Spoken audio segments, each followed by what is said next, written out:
नमस्कार मित्रमैत्रिणींनो, लग्नानंतर होईलच प्रेम या मालिकेच्या पुढच्या भागामध्ये आपल्याला पाहायला मिळेल की नंदिनी जीवाची खूप काळजी घेते आणि जीवा आता दिवसभर काम करून खूप थकलेला असतो. त्याला यायला संध्याकाळ झालेली असते आणि इकडे पार्थ काव्याला सरप्राईजचा विचार करत असतो की काव्याला मंगळसूत्र द्यायचे, पण त्यात स्पेशल काय असेल याचा विचार करत असतो. आणि तेवढ्यात तिथे काव्या येते आणि पार्थला म्हणते, तुमची कॉफी घ्या.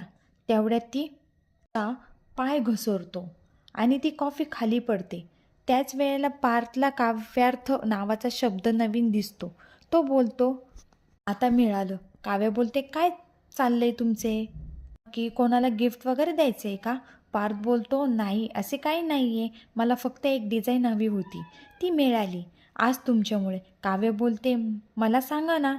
पण कोणती डिझाईन आहे? पार्थ बोलतो, अहो लवकरच तुम्हाला कळेल. अशा नवीन नवीन अपडेटसाठी मराठी सिरियल मनोरंजन या यूट्यूब चॅनलला सबस्क्राईब करा. थँक्यू.